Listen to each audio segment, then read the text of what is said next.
تم کو جتنا نخرہ دکھانا ہے، اس سے اپنا بات منوانا ہے تو بستر پر اس کے قریب رہ کر منواؤ، وہ تمہارا اور دیوانہ ہو جائے گا۔ اس کا حقوق پورے کرو گے وہ تمہاری محبت میں پاگل ہو جائے گا، پھر تم اس کو اپنا انگلیوں پر نچانا، جو کہو گی وہی کرے گا وہ۔ روزینہ خانم بہارے کا سرخ پڑتا چہرہ دیکھ کر مسکرائی تھی۔ وہ بہارے کے چہرے کی بڑھتی سرخی شہرام کی رات کی غربت پر محمول کر رہی تھی۔ ابھی اپنا کمرے میں جاؤ، اتنا دن بعد آیا ہے، اس کا زیادہ سے زیادہ قریب رہو۔ اب اسے رات کبھی حویلی سے باہر رکنے نہ دینا، چاہے کوئی بھی وجہ ہو۔ اس کو ہسپتال سے سیدھا گھر لے کر آنا، اس کے ساتھ ہسپتال جایا کرو، اس کے ساتھ ہی آیا کرو۔ 1 منٹ کے واسطے تم اس کو نہ چھوڑنا، اتنا خوبصورت مرد ہے تمہارا، اس کو اپنا ساتھ باندھ کر رکھو۔ اتنا پیار کرنے والا شوہر تو قسمت والی عورت کو ملتا ہے، وہ تمہارا کتنا بدتمیزی برداشت کرتا ہے۔ روزینہ خانم کی باتوں پر بہارے کی آنکھوں میں نمکین پانی جمع ہوا تھا۔ اسی ہسپتال سے اس نے سب کے سامنے اسے نکالا تھا۔ بہارے کی آنکھوں سے آنسو بے مول ہو کر گرنے کو بےتاب تھے۔ وہ روزینہ خانم کے سامنے اپنے امڑتے آنسو پر قابو پا گئی تھی۔ اب جاؤ کمرے میں اس کے قریب رہو، مجھے لگتا ہے شہرام آج تمہیں ہسپتال نہیں جانے دے گا اور نہ ہی کچھ جائے گا۔ گڈ، روزینہ خانم ذو معنی انداز میں کہتے وہاں سے چلی گئی۔ بہارے نے صوفے پر بیٹھتے اپنی شال مضبوطی سے خود کے گرد لپیٹی۔ اسے یاد آیا تھا رخصتی کے بعد وہ کیسے زبردستی اس کمرے میں محور کر کے رکھتا تھا۔ وہ اس کی غربت میں کتنا روتی تھی، چیختی تھی، وہ پھر بھی مسکراتے ہوئے اس کے نخرے اٹھاتا تھا، اس سے زبردستی اپنا حق لیتا تھا اور بعد میں اس کے نخرے اٹھاتا تھا، اسے اپنے پاس سے ہلنے نہیں دیتا تھا۔ جس طرح آج وہ کمرے سے باہر آ گئی، کیا پہلے یہ ممکن ہوتا؟ وہ بیڈ پر ذرا سا موومنٹ کرتی تھی، وہ کھینچ کر اسے اپنے قریب کر لیتا تھا۔ وہ ساری رات کروٹیں بدلتی رہی اور وہ گہری نیند سوتا رہا۔ بہارے اپنا چہرہ ہاتھوں میں چھپائے پھوٹ پھوٹ کر روتی، اسے واقعی میں شہرام کی بے تنائی برداشت نہیں ہو رہی تھی۔ وہ جیسے ہی کمرے میں داخل ہوئی تو شہرام کے کشادہ سینے سے آ ٹکرائی تھی۔ جب واش روم سے نکلتا ڈریسنگ روم کی جانب بڑھ رہا تھا، وہ ٹاول خود پر لپیٹے ہوئے تھا، ایک چھوٹا سا ٹاول ہاتھ میں پکڑے اس سے اپنے گیلے بال رگڑ رہا تھا۔ بہارے نے اس کے 6 پیک چٹانی بھورے والے سینے پر ہاتھ جمائے، اس کی براؤن گہری آنکھوں میں جھانکا تھا، بالوں سے پانی ٹپکتا بہارے کے چہرے پر گر رہا تھا۔ بہارے سٹل ہوئی تھی، جس کے جسم سے اٹھتی محور کن مردانہ خوشبو اس کے حواس معطل ہوئے تھے۔ وہ ایک ٹک شہرام کے براؤن آنکھوں میں دیکھتے جا رہی تھی۔ آج سے پہلے وہ کبھی ان آنکھوں کو دیکھتے ہپنوٹائز نہیں ہوا تھا۔ بہارے کے ہاتھوں کی مٹھیوں کا دباؤ شہرام کے بڑھانا سینے پر بھورے بالوں پر بڑھتا جا رہا تھا۔ آئی ایم سوری، مجھے پتہ نہیں چلا۔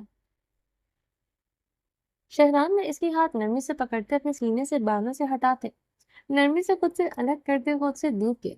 وہ بے یقین ہوئی تھی، پہلے قریب نہیں آیا، اب اسے خود سے الگ کرتے ڈریسنگ مرر کی جانب بڑھ گیا۔ بہارے کا رنگ توہین و اہانت کے احساس سے سرخ پڑ رہا تھا۔ وہ گہرے سانس لیتے کافی دیر تک بھیگی آنکھوں سے اس کے بڑھنا پشت کو گھورتی رہی۔ آئندہ مجھے غلطی سے بھی مت چھونا، اس کے پشت کو دیکھتے بھیگے لہجے میں چیخی تھی۔ اوکے۔ ٹاول سے اپنے بال خشک کرتے سا ہاتھ لمحہ بھر کو رکا تھا، وہ ایک لفظی جواب دے کر پھر سے اپنا کام کرنے لگا۔ میں تمہیں اپنے قریب بھی آپ کبھی نہیں آنے دوں گی۔ وہ انش شہادت کی انگلی اٹھائے بھیگے لہجے میں اس کے مقابل آتے ہوئے بولی۔ اور تمہیں ایسا کیوں لگتا ہے میں تمہارے قریب آؤں گا؟ شہرام نے اطمینان سے کہتے اس کی آنکھوں میں جھانکتے آئیبرو چکائے سوال کیا۔ شہرام کے الفاظ جیسے اسے کوڑے کی مانند لگے تھے، اس کا رنگ لال ٹماٹر ہوا تھا، جیسے بدن کا سارا خون چہرے میں سمٹ آیا ہو۔ مجھے ایسا لگتا ہے میں تمہیں صرف وارن کر رہی ہوں، بہارے نے لرزتے لبوں سے بمشکل کہا۔ تمہیں وارن کرنے کی ضرورت نہیں ہے، تم بے فکر رہو میری طرف سے، وہ سنجیدگی سے کہتا اس کے سر بڑھتے رنگت کو بغور دیکھتا ڈریسنگ روم میں داخل ہو چکا تھا۔ بہارے کافی دیر تک ڈریسنگ روم کے بند دروازے کو گھورتی رہی، وہ سچ میں کبھی اس کے قریب نہیں آئے گا۔ وہ کافی دیر تک اپنی بھیگی آنکھیں چپکتی ڈریسنگ روم کے بند دروازے کو دیکھتی رہی، پھر وہ غصے سے واش روم کی طرف بڑھی تھی۔ بہارے بلیک کلر کی شفون کی فراک پہنے ہوئے تھی، سلکی براؤن کمر سے نیچے آتے گیلے بال الجھے سے کمر پر بکھرے تھے، جنہیں سلجھانے اور خشک کرنے کی اس نے زحمت نہیں کی تھی۔ گیلے بالوں سے پانی ٹپک ٹپک اس کی فراک پر ہوتا اس کی کمر کو گیلا کر رہا تھا، جس سے اس کی سفید بیدار پشت بہت حد تک نمایاں ہو رہی تھی۔ نہ صرف پشت بلکہ اس کا پورا بدن ایسے ہی آیا تھا، جیسے دلکش نشیب و فراز چاندی کی طرح چمک رہے تھے۔ اسے کو سمجھ نہیں آ رہا تھا وہ سب کچھ کیوں کر رہے ہیں، مگر اسے اس کا رات قریب نہ آنا آگ لگا رہا تھا۔ وہ بھی ایک عام عورت کی طرح اس ٹائم اپنے شوہر کی توجہ اس کی بے قرار نظریں خود پر چاہ رہی تھی۔ وہ اسے دیکھتے خود پر قابو نہ رکھ سکی، اس کے لیے پاگل ہو جائے۔ وہ اسے اپنے قریب چاہ رہی تھی، مگر وہ ایسا کیوں چاہ رہی تھی وہ سمجھ نہیں پا رہی تھی۔ اسے اس ٹائم شہرام کی طلب محسوس نہیں ہو رہی تھی، مگر وہ اس کی طلب بننا چاہتی تھی۔ وہ اس میں ڈوب کر ساری دنیا کو بھول جائے، اس کے سوا کچھ نظر نہ آئے۔ کتنی عام سی خواہش تھی ناز کی، ایک عام سی عورت کی طرح جسے اپنے شوہر کی توجہ چاہیے تھی۔ وہ ڈاکٹر بہارے نہیں، صرف اس وقت ایک عورت تھی جسے اس کے شوہر کی بے اتنائی مار رہی تھی، اور اسے آج پتہ چلا بے اتنائی کی مار سے بڑی کوئی سزا نہیں ہوتی۔ اسے آج ہی احساس ہوا تھا شہرام کی بے اتنائی، اس کا نظر انداز کرنا اسے برداشت نہیں ہو رہا تھا۔ وہ مر رہی تھی۔ بہارے نے ڈریسنگ روم کے بند دروازے کو شعلہ بار نگاہوں سے گھورا۔ وہ پچھلے آدھے گھنٹے سے ڈریسنگ روم میں بند تھا۔ وہ یقیناً ہاسپٹل جانے کے لیے تیار ہو رہا تھا۔ آج تو اس کی اتنی تیاری بھی چپ رہی تھی۔ پھر سے روزینہ خانم کے الفاظ سماعتوں میں گونجے تھے، اس کو ہسپتال سے سیدھا گھر لے کر آنا، اس کے ساتھ ہسپتال جایا کرو، اس کے ساتھ ہی آیا کرو، ایک منٹ کے واسطے تم اس کو نہ چھوڑنا۔ اتنا خوبصورت مرد ہے تمہارا، اس کو اپنا ہاتھ ساتھ باندھ کر رکھو۔ مگر وہ تو اکیلا ہی ہسپتال جا رہا تھا، رات کی معذرت کا ایک لفظ نہیں کہا۔ بہارے نے سوچتے ہوئے اپنی بھیگی آنکھیں اپنی ہتھیلیوں سے رگڑی۔ شہرام کے ڈریسنگ روم سے باہر آنے پر بہارے اپنی نظروں کا زاویہ بدلتے اپنے گیلے بالوں میں ڈرائر چلانے لگی۔ شہرام نے ڈریسنگ ٹیبل کی طرف بڑھتے اپنے رسٹ واچ اٹھائے پہنے۔ وہ اس دوران بہارے کو ایسے اگنور کیے ہوئے تھا جیسے وہ وہاں پر ہے ہی نہیں۔ بہارے نے جلتی آنکھوں سے اس کے مرر میں نظر آتے عکس کو دیکھا تھا۔ وہ اس کے بے حد قریب کھڑا تھا، اپنے شرٹ کے اوپری بٹن بند کر رہا تھا۔ لائٹ بلو جینس اور وائٹ شرٹ پہنے ہوئے تھا۔ سرخ و سفید رنگت براؤن گہری مقناطیسی آنکھیں مغروریت سے اٹھی تھی۔ تیکھی ناک اور گھنی تراشیدہ مونچھوں تلے انابی لب کھینچے ہوئے تھے۔ بہارے ڈرائر روکے اس کے عکس کو بغور دیکھ رہی تھی۔ یہ پہلی مرتبہ تھا وہ اسے ایسے غور سے دیکھ رہی تھی۔ جب سے شہرام نے ہاسپٹل جوائن کیا تھا وہ جینس شرٹ پہننے لگا تھا، اس کا ورزشی کسرتی باڈی زیادہ نمایاں ہوتی تھی۔ وہ اسے بے حد غور سے دیکھ رہی تھی۔ اسے احساس ہوا تھا شہرام واقعی میں اچھی خاصی پرسنالٹی کا مالک ہے۔ جب اس کالج ڈراپ کرنے کے لیے آتا تو اس کی سہیلیاں اس کی پرسنالٹی پر مرتی تھی، اسے دیکھ کر آہیں بھرتی تھی۔ وہ انہیں اس کے گوار پن کے سچے جھوٹے قصے سنا کر ان کے سامنے ان کی پرسنالٹی کا مذاق اڑاتی تھی۔ پھر بھی اس کی سہیلیاں اس کی ساری باتیں اگنور کیے اس کی پرسنالٹی کا ہی رونا روتی تھی۔ آج ان کی باتیں یاد آ رہی تھی۔ مقابل کی پرسنالٹی سچ میں جان لیوا عذاب تھی۔ شہرام نے ڈریسنگ پر رکھا پرفیوم اٹھا کر خود پر چھڑکا تو بہارے کو اپنی سانسیں رکتی ہوئی محسوس ہونے لگی۔ یہ پرفیوم اسے جتنا پہلے ناپسند تھا اتنا ہی اسے پسند تھا۔ مقابل کے بدن میں سماتے اس کی خوشبو جان لیوا ہو جاتی تھی۔ اس نے اپنے معطل پاس پر قابو پاتے ہوئے شہرام کو دیکھا جو اب کفلنگس لگا رہا تھا۔ اس نے اس دوران ایک بار پھر سے بھڑکتے دو آتشاں روپ پر نظر نہیں ڈالی تھی۔ اس کا جسم اس ٹائم بھڑکتا شعلہ لگ رہا تھا۔ بہارے نے اسے گلابی آنکھوں سے گھورتے ہوئے ڈرائر ٹیبل پر زور سے پٹکا تھا کہ ٹیبل کا شیشہ تڑپ اٹھا تھا۔ شہرام کفلنگس لگاتے ہوئے ہاتھ رکے اور پھر اپنے کفلنگس لگانے لگا۔ وہ بہارے کے مزاج سے واقف تھا، کمرے میں رکھی جو چیز توڑنا اس کے لیے عام تھی۔ اس سے بحث کے دوران وہ بچپن سے ہی کچھ نہ کچھ توڑتی رہتی تھی۔ جب وہ لاجواب ہو جاتی تو ایسے ہی ریئیکٹ کرتی تھی۔ اب یقیناً وہ ہاسپٹل والا غصہ اتار رہی تھی۔ شہرام نظر انداز کے اپنے کفلنگس لگانے لگا۔ وہ وہاں سے جانے لگی تو زمین پر پڑے شہرام کے شوز سے اس کا پاؤں ٹکرایا۔ وہ بری طرح لڑکھڑائی تھی۔ وہ زمین پر گرنے سے بمشکل ہی بچی تھی کہ کون سی جگہ ہے شوز رکھنے کی۔ بہارے نے غصے سے چیخ رہی تھی۔ شہرام نے آئینے میں اس کے نظر آتے عکس کو ایک لمحے دیکھا اور پھر خاموشی سے اپنے بالوں میں برش کرنے لگا۔ میں دیواروں سے باتیں نہیں کر رہی۔ وہ شہرام کی پشت کو دیکھتے بھڑ بھڑ جلتے چیخ رہی تھی۔ مجھے یہ شوز پہننے تھے اسی لیے رکھے ہیں۔ وہ سنجیدگی سے کہتا بیڈ پر بیٹھے شوز پہننے لگا۔ جب اتنے دنوں سے حویلی نہیں آ رہے تھے تو کل رات کیوں آئے؟ وہ اس کے سامنے کھڑے چٹکتے ہوئے بولی، تمہیں مسئلہ ہے تو آئندہ نہیں آؤں گا۔ وہ اطمینان سے کہتا بیڈ سے اٹھتا ڈریسنگ ٹیبل کی طرف بڑھا تھا۔ ہاں،